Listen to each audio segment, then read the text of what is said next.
everyone. We'll be starting our session today. So good morning, good afternoon, and good evening to everyone from wherever you're joining us from today in the world. My name is Francesco Del Carpio. I'm the coordinator of CIFAL York operations, and I would like to officially open the second session of our Rapid Damage Assessment speaker series with a land acknowledgement. We acknowledge and recognize that many Indigenous nations have long-standing relationships with the territory upon which our campuses are located that precede the establishment of York University. The area is known as Takaranto and has been caretaken by the Anishinaabe Nation, the Haudenosaunee Confederacy, and the Huron-Wendat. It is now home to many First Nation, Inuit, and Métis communities. We acknowledge the current treaty holders, the Mississaugas of the Credit First Nation, and the territory is subject to the Dish with One Spoon Wampum Belt Covenant, an agreement to peaceably share and care for the Great Lakes region. As this is an online event, our participants may be joining from various locations, so I strongly encourage you to learn about the traditional land upon which you are located. I would like to pass the session over to Hedieh for the land acknowledgement from Calgary. Okay, thank you very much, Francesco. And this is Hedieh. I'm doing a land acknowledgement for Calgary. I would like to take this opportunity to acknowledge that the city of Calgary is located on the traditional territories of the people of the Treaty 7 region in southern Alberta. The nations of the Treaty 7 region are the Siksika, Piikani, Kainai First Nations, who altogether form the Blackfoot Confederacy, the Chiniki, Bearspaw, and Wesley First Nations, who altogether form the Stoney Nakoda First Nations, and the Tsuut'ina First Nation. The city of Calgary is also homeland to the historic Northwest Métis and the Métis Nation of Alberta, Region 3. We acknowledge all Indigenous Elburn Calgarians who have made Calgary their home. Thank you. Thank you very much. And so with that, I would like to welcome our moderator, our speakers, and our participants to this webinar. And I would like to introduce our moderator, Hedieh Hafezi. Hedieh is a business continuity and emergency management planner with the city of Calgary. She joined the city in 2014 as a business continuity and recovery planner shortly after she graduated from York University with a master's in disaster and emergency management. She's now leading the Emergency and Continuity Management Program for Planning and Development Services Department at the City of Calgary. In the past 3 years, Hedieh has been heavily involved in redesigning the rapid damage assessment process for the city and is very excited about this speaker series coordinated by CIFAL York. She's looking forward to all the learnings from the series and the new connections she is hoping to make. And with that, I would like to pass the floor on to Hedieh. The session is yours. Thank you so much, Francesco, and thanks for the introduction. Hello, everyone. I guess it's morning here in Calgary. Good afternoon, good evening, and good night in different places of the world. I'm honored to be moderating this session today. And as Francesco said, I have a very strong passion for rapid damage assessment since it's been 3 years, day and night for me. Just a little bit of housekeeping. I will be introducing the first speaker, Dr. David Henderson, and then he will go through his presentation, and then I will be introducing Damon McGillivray, our second speaker, and he will go through his presentation. We're going to have probably a really good amount of time left at the end for Q&A and some live discussions. However, I would like to encourage you to take the Q&A window and type in your questions whenever you wish. Our speakers, if they get a chance, they will go in and answer the questions, and at the end, I will be reading out loud. And if not, I'll just read out the question loud, and then they would get the chance to answer the question and just have that discussion all together. That's really a good value part of it, part of our speaker series. So our first speaker, Dr. David Henderson. I'm going to read his bio, and we're going to talk about you, David, for the next minute. Well, first of all, thank you so much, David, for accepting to be here. He is joining us from Eastern Australia. It's super early in the morning. And again, really appreciate your presence here, David. Dr. David Henderson is the Chief Engineer of the Cyclone Testing Station, CTS, at James Cook University. David joined the CTS 30 years ago. He has broken everything from roofing screws to complete houses. David has conducted post-disaster damage investigations following tropical cyclones, thunderstorms, and tornadoes in Australia and overseas. He has developed vulnerability models for residential and commercial buildings. David is involved in Australian Standards Committee for wind loads on housing and design and installation of the claddings. Okay, I'm going to pass it over to David. And David, it's all yours for the next 15 to 20 minutes. Thank you. No worries. Thank you for that. Good morning, everyone. Well, it's morning here. Hopefully the screen is coming through quite well for you. So yes, as the title says, talk's going to be on about why we think we're doing our damage investigations. And really trying to focus on what's the objective, what are we trying to get out of the damage investigation. But over the years, maybe more importantly, it's do the people that are getting the data from our sometimes rapid damage investigations have the same understanding of the objective and the limitations as we do? Like, are we passing that message on in the same way we're passing the data through? So have they got the same understanding of what we're finding or what we think we're finding? We all have many different objectives, sometimes overlapping of why we're doing the damage assessments. Obviously, a very important one is the life safety. People trapped, needing assistance, all the rest of it within those types of buildings. Also, potential building collapses. Are we assessing the buildings in terms of maybe aftershocks from an earthquake? Are they going to collapse down following windstorms? Are they going to just fall over by construction equipment going through? Now, also an important role is, are we allowing people to come back to their homes?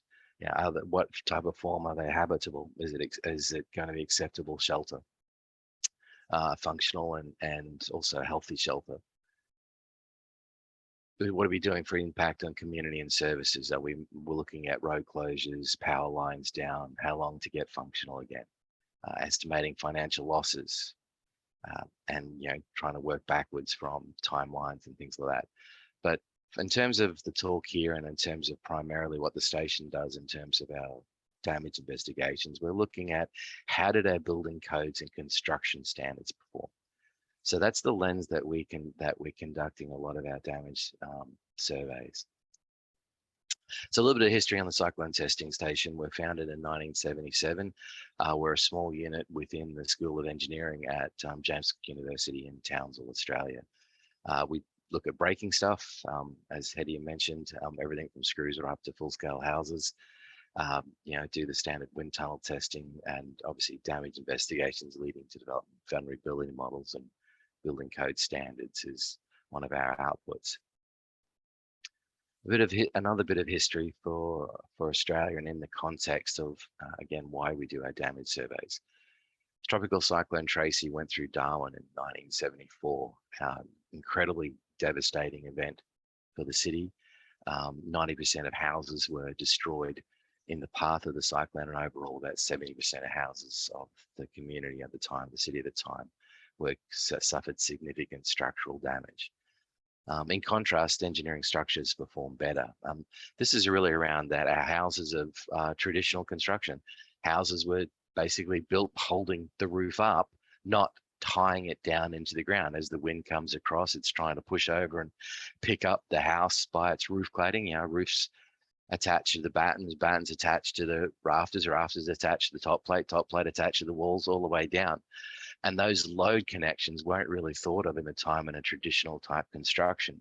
We need to make sure everything's connected to get those forces down into the ground, like wrist bone connected to elbow and all the rest of it, make sure that load chain's there. And so that was really developed in Australia in terms of the early 80s, leading to significant changes in our building standards during the 80s into the 90s. And that led to not just Australian standards for building codes, but also a lot of information for builders, engineers, designers, in terms of load tables, a lot of information able to build our houses to these newly developed engineering standards. In terms of what we have to do for engineering, we have a national construction code. It basically has it's the law for us in terms of our structural design, and simply it's put basically we should be designing to a standard for a given load that our structure shouldn't be coming down around us, or our structure shouldn't be going and hitting somebody else. So the code really is around life safety aspects. That's its core tenets on basically protecting life safety. Within that code, we have different loading standards and criteria. One is being the wind loading standard, and for housing, they're considered a class 2 importance level, which for us is a 1 in 500 annual probability of exceedance because we have ultimate limit state design. And that's roughly about, there's a 10% chance in the 50 years of given lifespan of a building that that wind speed will be exceeded. Now that's our minimum criteria for design. And basically we all just build to the minimum. We don't think about going beyond it, which is a real issue in communications on how we think about resilience these days, but we'll talk a little bit about that later. So in our wind loading standards, the country is divided into several different wind zones. Region C is a coastline that runs around most of the top of Australia. It's a 50-kilometre strip, and it's design level for 70 meters per second at 10-meter height and flat open terrain. But basically, that's a low-level category 4 cyclone, tropical cyclone, or hurricane, if you like. So the cyclone testing station is located in Townsville, city up in northern part of Australia. That's where the yellow arrow is pointing, right on that, the middle of the region C, which runs all the way around to the other side of the country, Western Australia, where it's region D, that black bit, which is 300 kilometers per hour, because that's the most frequently impacted in very severe tropical cyclones. We're going to talk a little bit about Proserpine and Airlie Beach in the Whitsundays. It's a lovely place to visit, tropical islands, sandy beaches, rainforest, going down to the sea and the reef and everything there. So we have a little bit of a chat about that one. That's a couple of 100 kilometers drive from Townsville to the southeast. And currently I'm sitting in Sydney, which is about 2,000 kilometers away, just to keep you in perspective of where we are. But that's in region A, and that's got a design wind speed of 45 meters per second. So it's to the same risk level, but the risk levels change because the hazard is different. So back to our damage surveys. Why are we doing them again? So for us, it's around trying to understand the performance of both good and bad performance, with good buildings and bad buildings, of why our design standards appropriate. Was the design criteria, this minimum specified level, exceeded?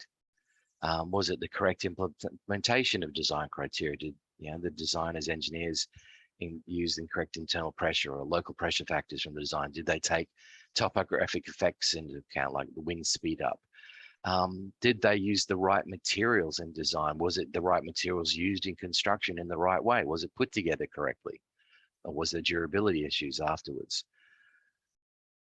Also, in terms of that, it's like one of the first points on that was as the design criteria exceeded. So one of the things that we do is we have these anemometers, these trailable anemometers. We race out, set these things up in front of cyclones. We run away, so we're not cyclone chasers. We're cyclone run in front of, set up stuff and run away from.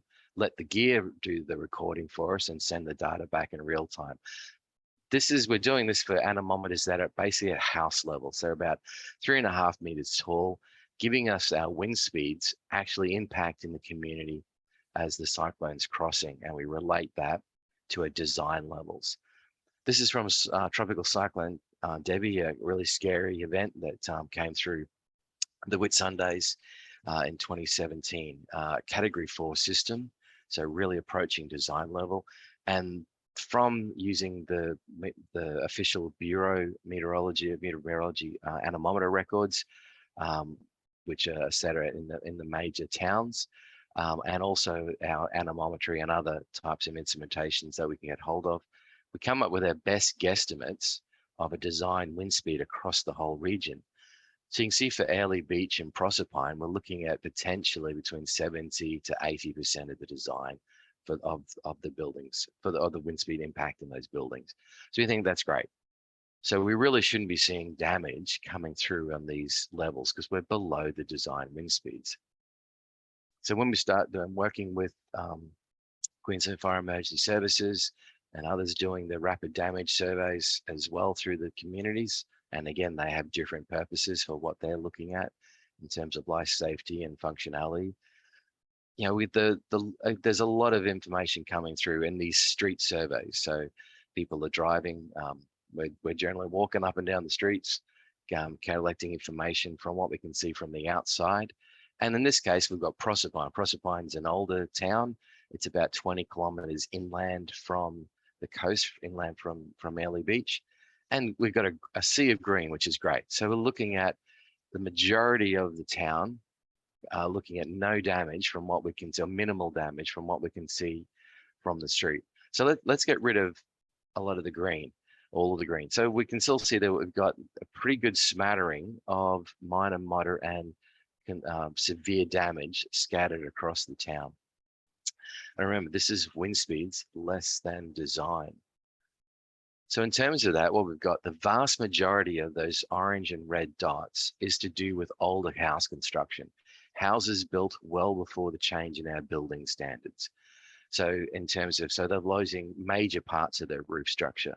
The roof on the lower left corner there, I mean, actually that roof did its job well. The roof remained attached to those battens.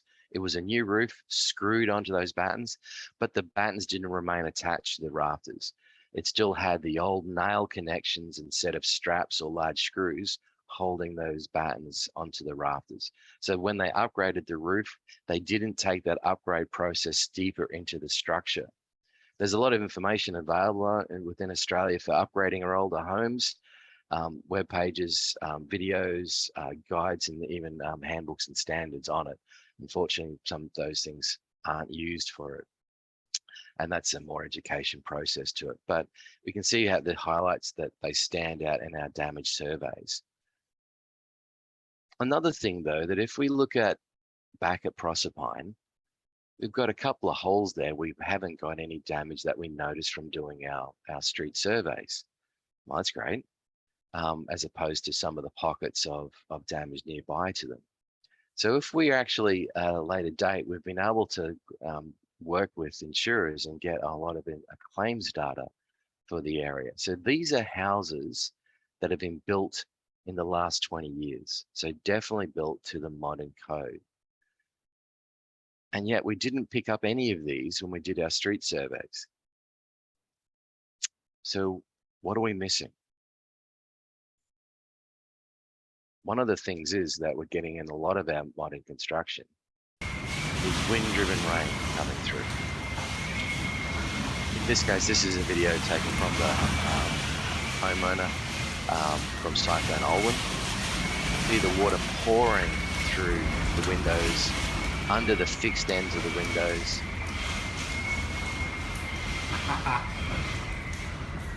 Looking up in the bulkhead, it's a 2-story house. There's a balcony and sliding door up there as well. The rain is coming through that, being forced in by the pressure difference, the positive pressure pushing on the windward wall, slight negative pressure inside, drawing the water in. Also, a lot of our housing and roof systems and drainage systems are designed for the rain falling from the sky, not the rain traveling horizontally in extreme wind events. So our rain is being pushed hard against our windows and doors and openings. It's also being driven up our roofs. So getting up the valley gutters, dropping into the roof space, under our ridge cappings, again, dropping in our roof spaces, leaving the houses incredibly sodden inside, plasterboard ceilings, and issues with mold and all those outputs with it. So we've got a lot of water coming into our houses. Now, firstly, from our street surveys and from a subsequent more detailed damage surveys, the structures perform well. They remained intact.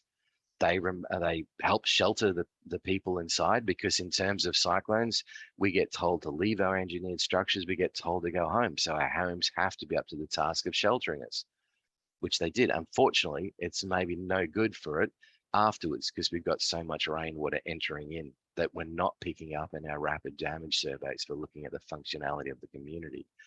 So we've got ceilings that may be dropping off their ceiling battens because they're sodden. May not happen the first 24 hours, but subsequently, ceilings falling down, wall linings collapsing out, and the interior of the houses basically being unlivable. And it can take 12 to 18 months to basically fix these homes up when you've got so much other damage around you. And it's not just standalone dwellings as well. We're seeing different types of damage in our engineered detailed end construction. Here's some medium-rise strata properties. So I think condos or something might be a similar term, and that we've got lots of residential units all stacked together. We're losing parts of our cladding, and roofs, linings, stuff like that coming off. And again, this was well below design event. We're at about 50% of the design loads across these structures. And we're losing structural components, opening up the building envelope to it. Again, from our damage surveys from street level, we may not see some of this damage at all. And we certainly don't see a lot what's going on inside these buildings. In terms of it, from other claims and assessment over several different cyclone events, we're looking at about 70% of our strata buildings having some form of water ingress coming into the building spaces. So again, we've got this modern structures mostly performing well, generally protecting the occupants inside, but unfortunately may not be habitable in the days, weeks, and months after the event coming through. So in terms of our building codes, they really are focusing on protection of life, which is, of course, their primary goal.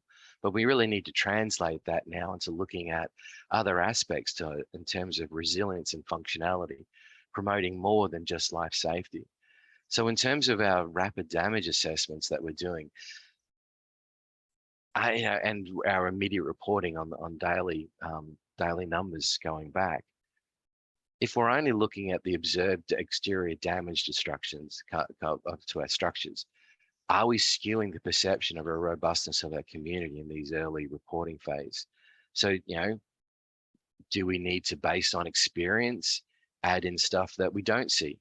Do we not do our immediate in-field reports and wait till we've got further information coming from it? I mean, within 3, 4, 5 days, there's a lot of immaterial lying out on the footpaths following these events, where we can actually see that the houses have been damaged on the inside, because a lot of the inside is now out on the front footpath, the sidewalk, trying to dry the places out. So there's issues around how we really look at our field reports in terms of how we communicate the true extent of, to really look at the recovery of our communities. Thanks for that. Thank you very much, Dr. Henderson. It was very interesting. And in fact, I myself have a lot of questions, which I will keep for after Damon's presentation is over. So I would like to invite and welcome our second speaker, Damon McGillivray.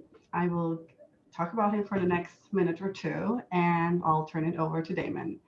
Damon is the leader building inspection with the City of Calgary. He is responsible for supervising the building safety codes officers who conduct building code compliance inspections. He has over 20 years of leadership experience. Damon holds electrical and building safety codes officer designation, a certification in management from the Canadian Institute of Management, and is currently attending the University of Calgary's Hedieh School of Business for an executive master's in business administration, which he will be graduating in June 2023. Yahoo!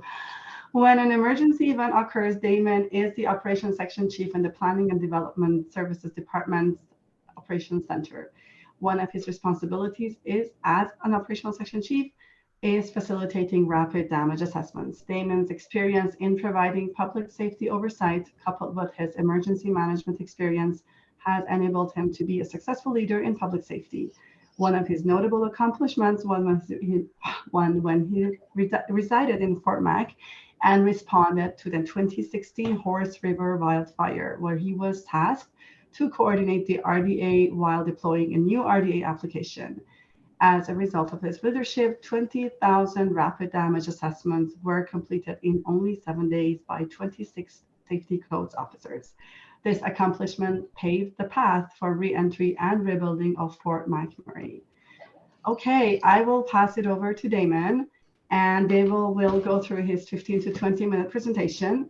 And please feel free to type in your questions in the Q&A window, and we'll get to it after. Okay, thank you. Welcome, Damon. Hey, Hedieh, can you see me okay? For some reason, I can't see myself now. We can see your presentation, but not yourself.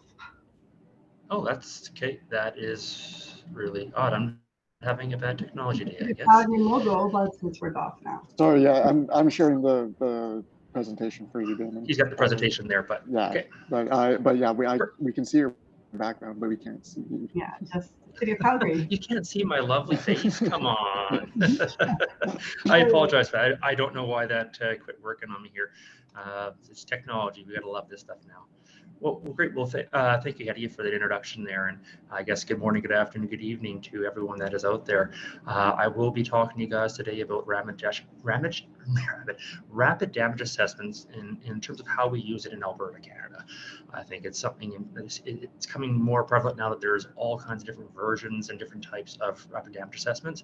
So we're going to talk about how we facilitate our damage assessments here after a natural event. Next slide, please.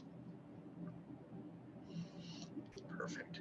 Well, just a quick little kind of overview here. So we are going to, again, I'll briefly kind of touch on my introduction. I think Hedieh already kind of knocked it out of the park for me there. Don't have to worry about that.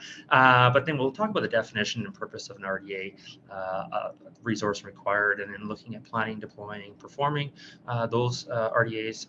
Transition to recovery, I think, is a key part that we want to talk about, as well as some key takeaways. So yeah, next slide, please. So Hedieh can touch on most stuff here. There is a picture of me if you guys haven't seen me. I can apologize when I have a video, but I do have to say that 2016 Fort McMurray Horse River fire was quite an experience. I was actually residing there at the time, and did have to evacuate, and I was back up there a couple of days later and thrown in the hot seat to facilitate these rapid damage assessments. The unique situation here is that we were just deployed a new piece of technology from a province, and that was to be able to record a rapid damage assessments electronically. Historically, it's done by handwritten reports. Definitely, you can tell that would take a little while to undertake those kind of assessments. But with this new technology now and us enabling electronic reporting, it really allowed us to fast track our process and share even more data at the end of the day. Next slide, please. All right, so in Alberta, a rapid damage assessment, or we'll call it an RDA, is really just a rapid visual assessment of a structure, just to verify if the structure was impacted in the emergency event. Our objective is to identify if the home is safe for occupancy and can people move about in that home to start the path of a recovery or remediation. So when you see in terms of occupancy, just as I mentioned, is that it's about moving around. Are you able to safely go in there and not hurt yourself? Are there any impacts to the electrical, plumbing, or gas systems that are within that structure or about that structure? It's, this is what it's really about, is just making sure that they can get back in there, and then they can take their next steps in working with their insurance agency, insurance adjuster, or if they don't have insurance, what their next steps are on recovering and potential rebuilding. Next slide, please. So in Alberta, I mentioned in my intro there is that I'm a safety fields officer. So our safety fields officers, our SCOs, they're the ones that are going to perform those rapid damage assessments. Our officers are essentially the authority having jurisdiction in our province for doing code compliance inspections and permitting for the building, electrical, plumbing, gas disciplines. We are certified through our Safety Codes Council of Alberta, and given that designation of power through our Safety Codes Act. Typically, municipalities apply for accreditation. They are granted that accreditation to be the authority having jurisdiction, who then in turn administers that Safety Codes Act and those applicable codes and Alberta permitting regulation. through all this, what we use is a compliance monitoring system. Our goal is here to kind of review those permit applications, the plans, make comments, and then we provide some inspections as they are progressing through the construction. We are usually having conversation with owners, contractors, registered professionals, business owners, all to achieve code compliance. And really our role is we're educators. We're here to guide people to code compliance. And obviously we do have, tools available to us that enable us to do enforcement or put in stricter measures to make sure that the public is being protected. So the question is, why do we use, I guess, safe goods officers? Really, it's around ensuring there's that consistent approach to occupant safety, and with the personnel who have the breadth and depth of knowledge relating to public safety. Furthermore, their powers under our Act allow them to suspend occupancy and provide direction on properties and structures that are out there. But really, it's about understanding, the whole support team is what that kind of backs us up with these officers, and will really help us ensure that we are doing the right thing out there. We are doing that spot check to make sure that it is safe to enter.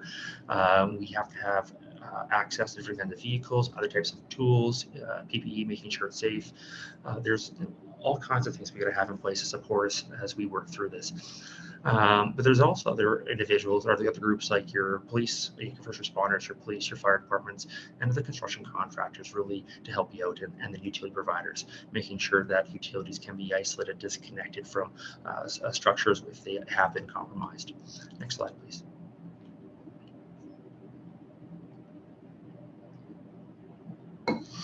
So many of us know there's a lot of moving pieces in an emergency event.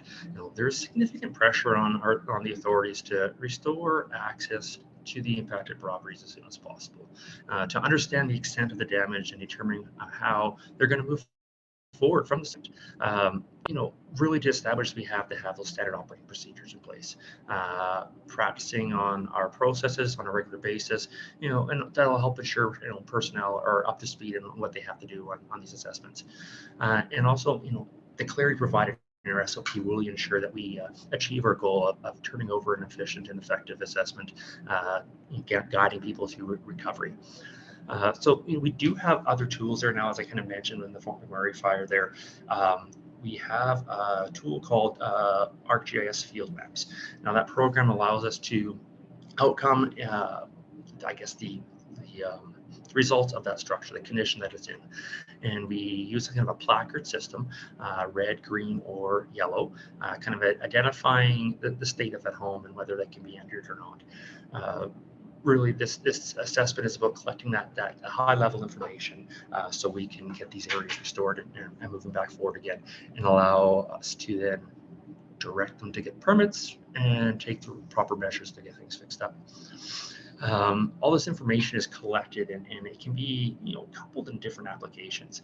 We can use the information to report back to residents on what they can expect coming back to their home, or we're able to provide some guidance on what are your next steps with the outcome of your home, if it's a red or a yellow placard, what happens.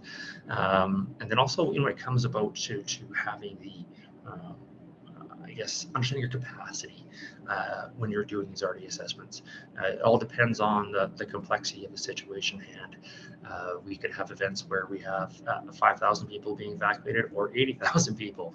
So what is your capacity to be able to come back in there and do that assessment, in a reasonable time, and setting those expectations with our individuals in our emergency operations centers, so they can start planning on kind of next steps with the individuals that are going to be coming in and go into the next phase of re-entry. But also we got to make sure that when we're going through this process, that we're always practicing. It's a lot of feedback we get from our team is, can we keep practicing, getting familiar using these tools? So definitely want to make sure that you're prepared, do that planning work there, put together training plans, and making sure people are all up to date on what their requirements are and what their responsibilities are in an event. Next slide, please. All right. Now, when it comes to deploying for an event, you can take some time. You may not be able to get in there right away. You know, and some jurisdictions are a little different, where some will kind of go in right away using as first responders to do those assessments. We're essentially kind of the next line. So our first responders will complete essentially a windshield review assessment of kind of the general area of the impacted properties, and then we want to kind of narrow down a bit further, refine the actual impacted properties, and then we want to be able to go deal with our rapid damage assessments. So really, when we want to start bringing our this rapid damage assessment team online, it's kind of getting near the peak of that event. So we want to be able to pull in our people that kind of operate our operations department when it comes to the rapid damage assessments, and then we're starting to line up some of the tools, equipment, any kind of testing of equipment, technology kind of thing, making sure we have proper connectivity. We want to make sure we have all our tools working for us when we are ready to be deployed into that area where the damage is. We also want to look at, when is that right time to enter? And that is really when things are subsiding, fires are kind of are moving along, and it is safe for us to kind of enter that space. Then we will then access those areas. The idea here again is just to be able to collect that data on what's going on out there. That data will be reported back to our GIS team, who will then kind of start plotting that information in a dashboard. That dashboard will also kind of give to our emergency management team an update of kind of how we're progressing and how things are going out there. And then when you get ready for that point to deploy, having that operations chief and RDA task force leader to really discuss that strategy and how we're going to get out there and tackle this. Typically, we put together a task force. We'll have a building, electrical, and plumbing gas safety officer, part of that task force, and their intent is that they will go around and they will assess those structures based on their discipline to confirm, is it compromised, is it unsafe or safe? Really is what it boils down to. We would also have a task force leader that would look after those 8. We'll come to 8 task force underneath them, and then obviously we can scale up or scale down depending on that event. We'll also have a runner as well, just in the event that you need things brought in, say food, refreshments, we need paper, heaven forbid that our technology goes down. We got to make sure that we're getting reporting back to emergency operations. Also, when these our task force are deployed, they are provided a hand map as well, just so they have a high level overview of kind of the impacted area, and that allows them to make sure they aren't going to miss anything out there. All right, next slide.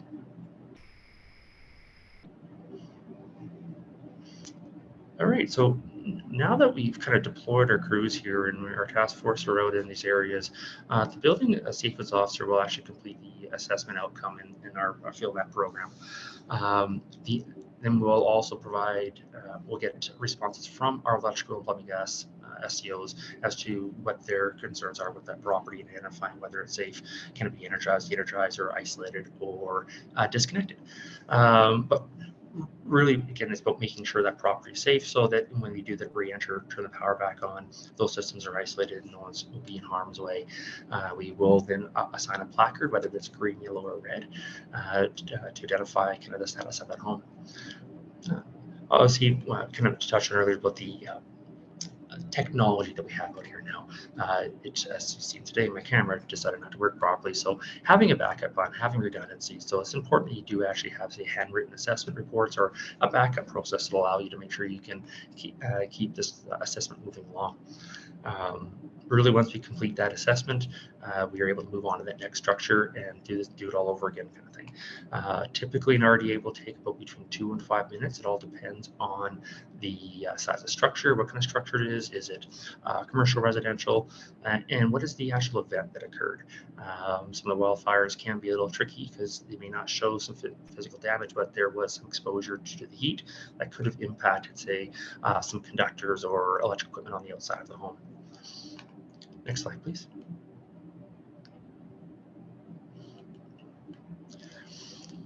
So here's a couple examples of what our placards look like here. So typically, it's pretty straightforward. You're green, hey, you're allowed at entry to go in there, take a look, and see what's happening. They're very likely damages, or there are other things that are impacting the occupancy of that home. A lot of it is you can mitigate those challenges. Again, when we're doing these assessments, it is just a high level. Can you go back in there, or you cannot go back in there? And it is now up to that homeowner to work with their insurance or a broker or adjuster to determine next steps and kind of go through that process. The yellow placard means that it's, as far as the city is concerned, the property appears to be safe for occupancy, but we do recommend that when owners, residents enter that home, that there may be hazards that could be a safety concern, and that they just must be mindful of when they're going back in there. And red is pretty self-explanatory. You can't go in there. It's structurally compromised, it's unsound, it's unsafe. But we will then provide them kind of some details on next steps. Next slide, please.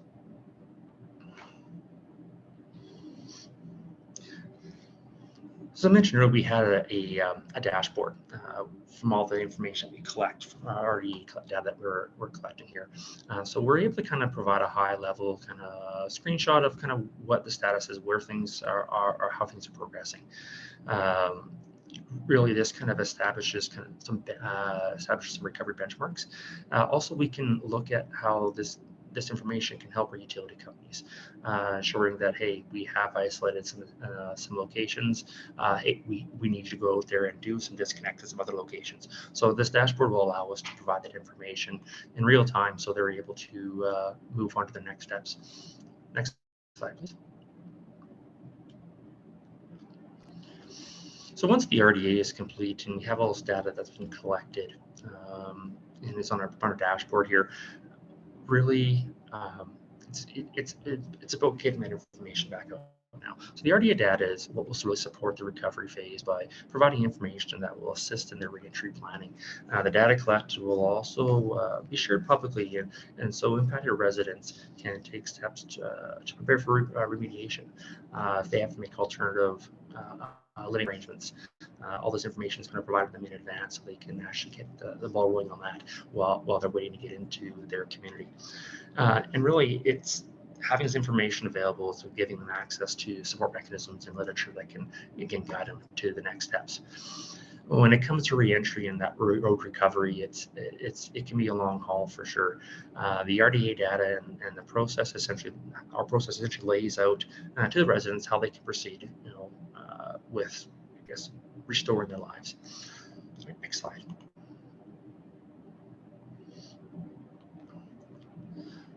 So some of the key takeaways here is just that the rapid data assessment really is here to identify impacted properties. It really has that structure been potentially impacted? Have we compromised occupant safety? Really, our role is to ensure those residents are not harmed when they're re-entering their homes, and providing that guidance. To enable successful rapid damage assessment, collaborating, training, communicating will be pivotal. Establishing expectations and deploying personnel that are confident, competent, sets the rapid damage assessment up for success. We also, recognize that employing digital tools really help streamline our reporting, our communication, our collaboration. Having access to a solid GIS team, technology, it's so important these days to have access to all that information and being able to share it. Also, we want to make sure we have have redundancies, have a paper system in place, and the technology does fail. And again, just information's power, everyone. I think we're all aware of that now. Just share information that we collect with our stakeholders, residents, and other municipalities to help that recovery and help them prepare. I know this process works because I use it up in Fort McMurray. So Calgary is yet to, I think, really deploy this tool we have flood events here. We're looking forward to it, but it's going to be nice to actually be able to accomplish a rapid damage assessment in a reasonable time frame and have the information available to share and kind of recover a bit quicker than we did in our 2013 event. Right, next slide. I think that was it. Great. Thank you, everyone.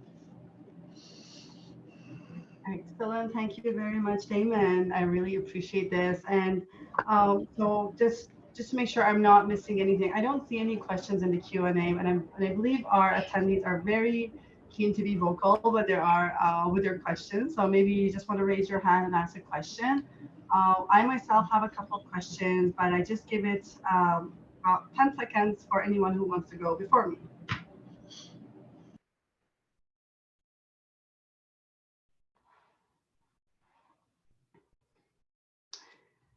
All right, so my question is actually for David. Thank you so much, David, again. Knowing that I am involved in rapid damage assessment in redesigning a process, which is not exactly like what you have kind of introduced in your presentation. I would like to know the rapid damage assessment that you guys have done, or let's say the damage assessment that you guys have done with like on the slide, you could see the video that a homeowner has taken, as well as some mapping and GIS we observed. Just that rapid, or let's say just the damage assessment you guys did, was that after the properties were evacuated, or was it like what was in the life of an event? When was that assessment completed? So it may not be evacuated. For a lot of our communities, there's nowhere to evacuate to. So we basically shelter in place. If we're in a storm tide zone, a storm surge zone, yes, we have to evacuate, have an evacuation plan hopefully in place for that, but the majority of us shelter in place. So yeah, there's people in the houses, and depending on the level of damage they've suffered and everything else, there's they may be coping with all those different aspects to it. Generally, in terms of the timing for us, we try to get in as soon as we can. Coming in with the first responders are just after. We know we're of no use to the people in the home, so we can't take up any resources or get in the way of any of the cleanup that's going to be happening. But to do the forensic work on looking at what makes a building survive or not survive, we have to get in there very quickly, and we generally have very good permissions and working relationships with the different emergency services and authorities to allow us to do that. But again, we are down on the food chain, so we try to get in as soon as we can to look at the broken stuff, try to work out where the broken stuff has come from, why it's gotten broken, relate that back to the construction standard, the building standards, the material standards for that time. But of course, we can't prevent, or we can't hinder any form of cleanup or operation in the community in any way. So we like getting in very, very early to learn, but we take what we can get. Okay, that's excellent. Thank you very much, David. There is a question for you here. It's both for Damon and David. Is that Ali is asking, are you using or have been discussing using artificial intelligence in your damage assessments at all? No, not for what we're doing in terms of actually on the ground type stuff. I know there's many researchers looking at using remote collection or LiDAR or photogrammetry from UAVs, those types of things to come through on that. No, for us, it's basically walking up and down the streets, all working with other emergency services for their data from their damage assessments as well, to look at the overall numbers and stats and overall build types of different damage mechanisms across there. And a lot of it is still coming down to trying to find the pieces and working out, again, back to how it relates to building codes. Excellent. And Damon, do you have anything to add? For sure. Yeah, we're not there yet. As an organization, we're still working on building out our digital strategy and really how we want to see things going forward. But it definitely, there is some promise. It's just how we're going to be able to collect it, what can be collected, and what information can we pull in to augment with that data that we're finding. So yeah, definitely some more work to be done there, but I think there is some opportunity for sure. Absolutely. Thank you very much. Okay, I am just looking at the Q&A again. There's no questions posted there, so I'll just go ahead with my other question. And again, David, it's a question for you again. So for that damage assessment and the collection of data, what is the method you're using? Are you going like a person, like a real person walking by or into a property, or are you using any devices? Or, I mean, I saw that yellow kind of standing device to measure the wind and the speed of the wind, how the community will actually get hit by the wind. But at a property level, what is the methodology you're using for damage assessment? Similar to what Damon was outlining, anything from pieces of paper like forms on clipboards through to electronic devices, similar to like the Fulcrum type system, how you collect data on predetermined forms on your tablet or phone or those types of things for electronically capturing and geotagging photos and stuff as we're walking by the various properties.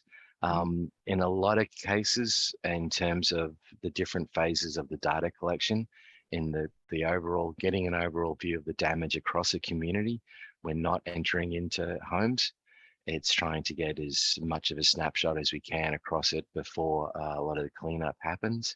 And then we'll then work out which buildings to go back and do more detailed forensic type work on. Okay, that's excellent. Thank you. There is one question I can see here in the Q&A. It's from Hafezi. Well, thank you, Mujde, for posting your question. I would like to ask whether they had used a satellite optical and SAR or SAR imagery for rapid damage assessments before. Do you see a value in that? How about social media feeds?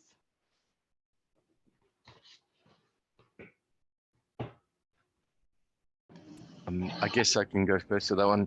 The social media feeds are interesting in terms of rarely people show you the photos of the good things. So we find that the social media feeds give you photos of whatever people can see the worst they can take a photo of. So it can really bias perceptions of the level of damage and the extent of damage across the community. Maybe that changes with time, but from prior experience, it's usually showing you the worst of the highlights. Yeah, I don't think I'd say that we'd be using so much social media because typically in any kind of event that we're going to have, people would either be evacuated. But if we are seeing stuff coming around and it appears someone's in there, we may want to follow up for their safety to see if they need to get out. But what we did in Fort McMurray actually is we used a system called pictometry for getting some satellite imagery, and we did some a fresh, shot of the region right after that wildfire, and we were able to overlay our inspection or RDA outcomes with those with the imaging, and we were able to match up addresses with that. So we were able to search your address and see a photo of the before and after, and kind of be provided information on what are your next steps. That's kind of the extent of what we've used so far in Alberta. I think we can probably still do something very similar down here, but we haven't. I think we haven't had those discussions yet and see what kind of information we can share when an event occurs.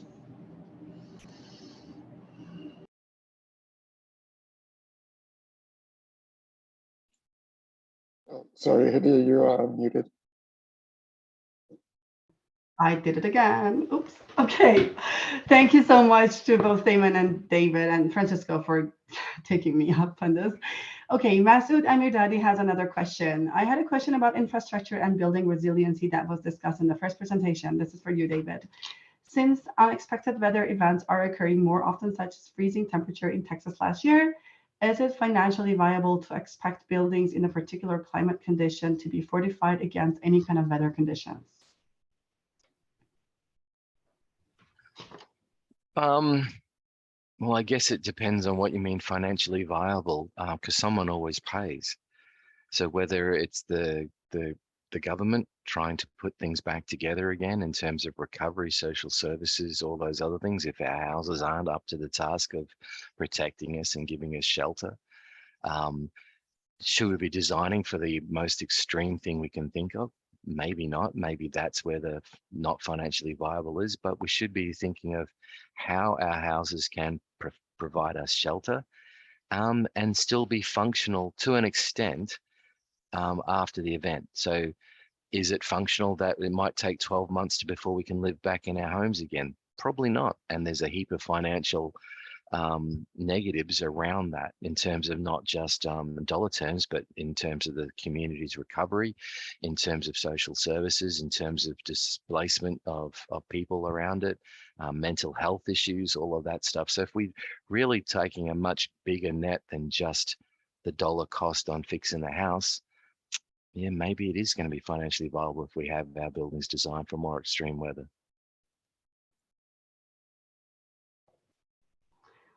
Excellent. Thank you so much. And of course, climate change always plays a big role. There's one question for Damon here. For Damon about the dashboard, which platform are you using for damage assessment and when did you start using it? Is it used only during post-disaster situation? Yeah, so we typically, except I mentioned, we haven't actually had a chance to deploy our ArcGIS field map system in an event, but we are set up for that. So we do have the dashboard set up through ArcGIS, and then we work with our GIS team to basically plot those points of where we identified damaged structures or impacted structures. So then we can then go out to the field, basically then outcome on that one particular identified area, what the damage and what the issues were, and be able to put that information up in that dashboard. So right now the idea is that it's for the events. I don't know if we want to use it anywhere outside of that, but there should be maybe an opportunity. Hedieh, we can take this away as well. Is how can we tie this into our posse system, which is our permitting system? You know, is there a way to tie that information over right away? Right now, we kind of have a different type of system set up where that data that we collect will be outputted into our, I guess it's our 3-in-1 system. So what that will do then is create non-permits, so we're able to start tracking everything that's going on and allow us to make sure that permitting is taken out or people are remediating appropriately. Excellent. Thank you very much. And I just want to share that a few of our amazing attendees have thanked both of the presenters here in the Q&A. So I don't see any other questions. There is nothing like a question on the chat bar. Any last minute questions? We have about 2 minutes left. I know I will have to pass it over to Francisco for the closing actually, but before I do that, any question that you want our lovely speakers to touch on? Okay, I am hearing nothing and no hands up. So thank you very much. Sorry, there is a question from Michelle in the Q&A. Oh, sorry, I did not see it. Okay, thank you. Oh yeah, Michelle, sorry. How frequently have building codes changes and what is the best way a homeowner can keep up on the changes? Should homeowners set up an inspection every couple of years? Yeah, look, it's a really interesting question in terms of building code changes. So the major changes happen many years apart, and for a lot of building codes, think it's the same in Canada, that once a change happens, you don't have to upgrade your home in terms of structures. It might be different for fire safety aspects, but generally you're not updating your home every time there's a code change. However, your idea of an inspection every couple of years, well, that's a good one. I mean, a lot of us have cars. A lot of us get our cars serviced every year or every 2 years, every couple of years. They're big machines, they move along the highway. There's a lot of different components that go into our homes. Our homes are basically big machines with a lot of metal connectors holding all the different things together. We just don't want these big machines to go anywhere. So yeah, we should be having a look at them being serviced and maintained well. So the big thing with our older homes is making sure that they're still functional, still maintained. There's no rot, there's no corrosion, there's no other elements that are going that need servicing, basically, if you want to think of it in those terms. So yeah, maybe every 5 to 7 years, depending on where you are and if you've been through major events. Yes, we should be getting our houses inspected. Excellent. Thank you very much. And sorry, Michelle, I couldn't see your question initially. Alrighty. I am confident that there's no more open questions and nothing in the chat. So I'm just thanking on my behalf for this session. Thanks to the speakers and to the lovely attendees. I'll pass it over now to Francesco. Thank you. Thank you very much. Yeah, I would just like to echo those sentiments. Thank you very much, Hedieh, for moderating the session, and Dr. David Henderson and Damon McGillivray for those great presentations. And thank you everyone in the audience who has attended. And just as a reminder, this session is being recorded and it will be up on the event page in a few hours after the session ends, as well as on our YouTube channel, if anybody would like to come back and revisit some of the material in the presentations. And I will just quickly share my screen one last time, just to promote the next session in 2 weeks from now. So Wednesday, December 7th at the same time, we are going to have Aparna Tandon and Julie Ambani, who work for ICCROM in Rome, and they'll be discussing in their presentations how they conduct damage assessments alongside rapid damage assessments for cultural heritage sites and the kind of system that they've developed for that. So yeah, again, thank you everyone who attended. Thank you to the speakers and Hedieh for moderating. And I hope you've all found the session to be insightful, informative, and useful. I know that I have.